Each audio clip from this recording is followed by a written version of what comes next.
Today we got 3 great projects for you and they're all built with 2x4s. So let's begin. For number 1, we're going to need a total of 3 2x4s. And I cut those boards down to 2 at 22.5, 4 at 20 inches, and 10 at 12 inches. Next, let's pull aside the 22.5 inch boards because we want to put some pocket holes on both ends of both of these boards. Make sure you do it on the ugly side, so if you have a prettier side, like I believe that looks prettier, we want to make sure that stays nice and clean. Now, if by chance you don't have a pocket hole jig, I do recommend getting one. You can get these relatively inexpensively, and they're really handy, especially for beginners.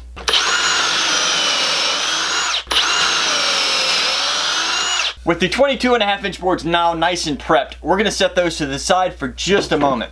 We're now going to grab 2 of the 20 inch boards and 2 of the 12 inch boards. Next, put the 20 inchers on a flat surface, and we want to take one of the 12s and put it somewhere near the end. Doesn't have to be perfect. And then the other one right at the top. Make sure it is nice and flush at the top up here, and then we want to put 2 screws going in from both ends. It's also a good idea to pre-drill these holes since we're so close to the end.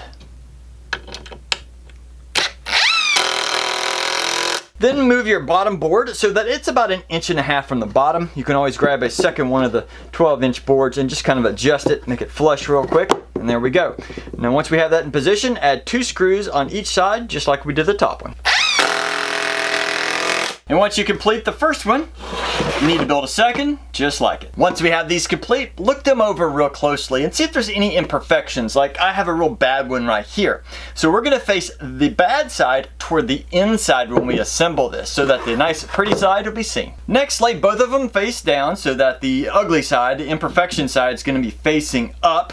We want to make some marks. We want to measure up 12 inches on each of these legs and make a mark so they all have one. Then flip those on their edge here so that the insides are facing each other. And take one of the 22.5 inch boards, that's the one with the pocket holes, and we want to line up the top of this board with those marks that we just put on there. And once everything is in alignment, you can add your screws. Now this next step can be a little bit tricky, so we need to do some measurements first. So we're going to take the top of our board here, and we're going to just align the rest of the 12 inch boards along there. And the reason why is there's only going to be a minimal amount of gap in between each of these. So you can just eyeball this and try and get it as close as possible. There should be anywhere from 1/8 to 1/4 of an inch gap in between each of these boards. Now once you have the gap where you want it, I'd suggest taking a pencil and just do a little mark exactly where each one of these lines up so that the next step is a little bit easier. And once all those marks are in place, we're now going to very carefully flip this over and attach the other 22.5 inch board. With both of the 22.5 inch boards in place, we're now going to take one of the 12 inch boards and we want to wedge it in place here. Now this one is still a little bit loose, so I'm actually going to use a clamp to kind of assist in this process. We want this board to be as flush as possible across the top of these 2 side boards so that there's very little chance of splinters coming out. And once we have everything in alignment here, we're adding 2 screws onto each side. And of course we need to attach the rest of the inner boards. Now, I have found that if we attach one at a time, it can get a little bit hard to do. So, if we attach all of them on one side, in other words, this side's attached and this side, it's still loose, we attach all those and get them right about where we want them, get them nice and screwed into place. It's a lot easier to go to the second side and screw them all in. And at this point, we're done. Can you guess what this is? If you say a seat, you're partially correct. This is actually a nice little bench for kids. You should be able to have 2 kids sit right here side by side and have plenty of room. They have a little armrest or whatever they want to put up here, maybe like a little side table. That's up to them, of course, because they're playing. Now, of course, this right here is going to need a bunch of sanding so you can prevent splinters and probably some type of like top coat or maybe some stain or something to make it look a little pretty. I hope you like it. Moving on to project number 2, we're going to need a total of 6 2x4s. Now if by chance you have a bunch of scraps left over from previous projects, you might be able to use those along with only 5 boards. But otherwise, grab 6. To build this, we will need 6 boards at 48 inches, 10 boards at 18 inches, and 8 boards at 3.5 inches. For the first step, we need to have a nice flat surface. Make sure that it is at least the full width of our 48-inch boards. And we need to take 2 48-inch boards, 1 18-inch board, and 1 3.5-inch board. First, make sure that the ends of our 48-inch boards are nice and level and even with each other. Then take the 3.5, and we're just going to use this as a spacer, and we want to put it in between those 2 boards, making sure it is flush. Then take one of the 18s, and we want to kind of bump it all together. Squeeze it together. Again, make sure it's flush here on the end, and then we're going to add a couple of screws on each side. Once you have the first side attached, then we want to repeat that process on the opposite side. Once those first ones are secured, grab 2 more of the 18s, and of course that spacer that we did earlier. We want to take it and use it as a spacer again to line up this 18. Once it's in place, we're going to put screws in it, and then come over here and do the same on this side. Once those 18s are in place, again, we're going to add another 48. And we're going to continue this layering process, 18, 48, 18, 48, until we run out of pieces. 2 things to note. When you're putting these in, if you have a clamp, use it. That way it won't wiggle on you. Also, as you put them in, make sure you alternate the screws. In other words, the previous board, they were up and down, so this one, I'm going to do side to side. Now that we have all the 18 and 48-inch long pieces in place, let's flip this thing up and just see how it's looking. So far, so good. It might need a little bit of extra sanding on the top of those legs, but that is definitely going to work. Now flip the whole project back upside down again, because we still have the 8 3.5-inch boards. And what I want to do is use these to tie all these legs together, because right now they're kind of independent, but if we tie them together to be a nice one strong unit.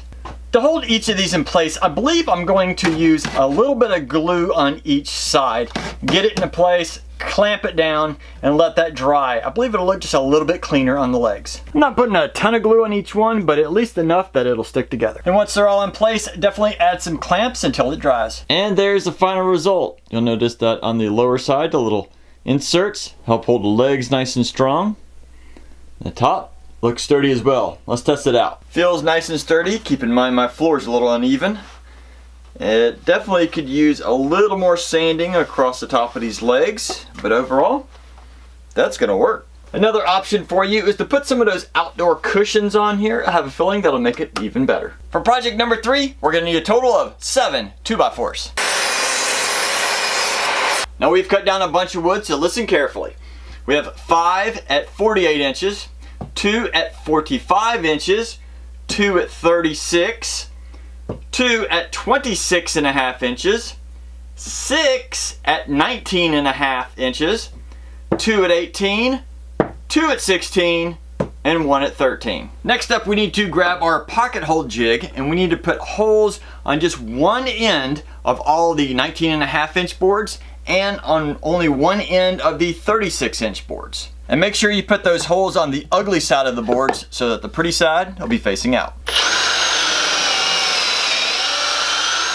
With all of those boards now having pocket holes, we need to take the 19.5-inch and set those to the side, and we're going to focus on the 36-inch for just a moment. Looking at the bottom of these boards, and that's the ones that do not have the pocket holes will be at the top. We want to go to the front side of it, measure up 16.5 inches and make a mark, and then 26.5 inches and make a mark. With those marks on both of those boards now, we need to take one and set to the side. And we need to grab 3 other boards. We need a 26.5, an 18, and a 16. Then on that 26.5-inch board, we need to measure up 16.5 inches and make a mark. Now that we have all our marks in place, we need to test this out. So we're going to put everything on edge. We're going to have the 36 in the back, the 26.5 up front. We're going to take the 16-inch board, and we are going to place it on the top. This is the top of our board. On the top of that mark we just did. Get those in alignment. And then take the 18-inch board, and we're going to put it on the top of here of that other line. And once we have everything in place, this should rest on the 26-inch board, or 26.5 that is. with just a little bit of overhang here. Not much, probably about a ½ an inch or so. Once everything is in place, it's a good idea to take a square and to just test out all of our angles here, making sure everything is in alignment with each other and just nice and square. Once that is the case, we're going to add 2 screws to the front of this board going into this one, 2 going into the back side, 2 going into the back of this, and 2 going into the top of this one.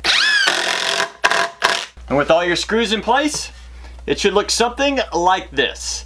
Now that we have this one, we need to make a second one just like it. One more thing I want to note for you is that I built this seat on here to be a little bit on the high side. If you prefer it to be normal or maybe a little bit lower than this current setup, instead of putting this board on the top of that 16.5 inch line, you can always put it on the bottom of it, and that'll drop it a good 1.5 inches.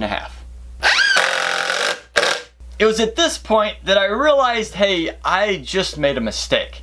But I'm gonna leave this in the video just to show you that, hey, just because I've been building for years doesn't mean I'm not gonna make a mistake. I still do. So if you make one, that's okay. Let me show you what I did. Remember those 45-inch long pieces?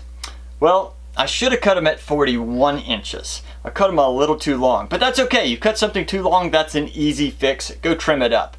But sometimes whenever you're trying to pre-cut all your wood like I've been trying to do for you, that happens. You'll miscut something, mismeasure something, and you find out later. Sometimes it's a little bit easier to cut it as you go, but if you're following along, we're just going to trim 4 inches off of those 45-inch long pieces. Now we're going to grab that pocket hole jig once again, because we are going to put 2 pocket holes on the end of each of these 41-inch long pieces.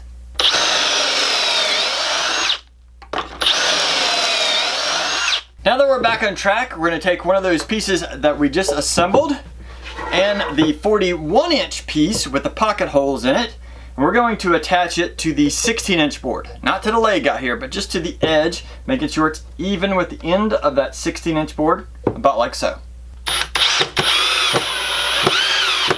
Then repeat that with the other 41-inch board on the opposite end of the 16-inch piece here, and that way they'll both be going in parallel. Now I'll flip this up onto my workbench, and I'm going to try to assemble it up here to make it a little bit easier for you to see, but you'll probably have to assemble this on the floor. Now just like we did this side, we're going to attach the other side over here. To do that, of course, you're going to need some clamps, probably strategically applied just to make sure nothing moves around, but attach it just like we did the first one. Now that we have this attached, I have to admit one more mistake. I really debated on putting this in the video because it makes me look kind of dumb at this point. 2 mistakes in one video and I should be knowing what I'm doing. So help my mistakes make you feel better about yours. That 13-inch board, we need to trim it down because when I changed up the 41, I decided to change up the original orientation to make everything fit. And so instead of 13 inches, that should be about 9. To be sure, take a measuring tape, measure in between your 41s, and mine comes out to just a hair over. So, trim that down. And to attach this 9-inch board, I'm just going to use some pocket screws. Now when you do that, try and put it in the center of these boards side to side, and that'll give it the most strength. For this next step, I've moved this to the floor, and if you notice, I have the back side facing you. Now look at all your 48-inch long pieces, and you want to find the prettiest one because we are going to put it across the top here. Now of course, make sure the pretty side is facing towards the front and then set it on top. Now if by chance this right here is a little bit out of alignment on the sides, you can kind of flex the top and the bottom just a little bit to get it nice and flush on the sides. Next we're going to grab the 19.5-inch boards that we put the pocket holes in earlier, and we are going to space one out from the leg over here 2 7/8. I know that's an odd number, but it seems to get everything even once we have it nice and spaced out. We want to put the pocket holes going up into this top board, and then down on the bottom we're going to just put regular screws. And once you have that first one in place, just continue to attach them in the same way all the way across, making sure to space them out 2 7/8. Now with the back panels in place, we can now install the rest of the seat here, and those will be just the 48-inch long pieces, which is a slight gap in between. When it comes to the gap in between the wood, you can be very, very specific and get it perfect, or in my case, I'm just gonna eyeball it, and if you look there, that's close enough. To attach these in place, I'm just using your standard 2.5-inch long screws, but I would suggest pre-drilling these holes so there's less chance of it cracking. And there's the final result. Let's test this out. Oh yeah, that's nice, comfortable. It's solid. Oh yeah, it has plenty of room for 2 people, maybe even a small child in there. And there is another angle. I think it looks pretty good. Let me know what you think in the comments. Now I hope you like these projects from the small all the way up to the fancy. Now if you had any suggestions, please put those in the comments. I'd love to hear about it. Plus you'll help out a ton of other people. Otherwise, get out in your shop and have fun building.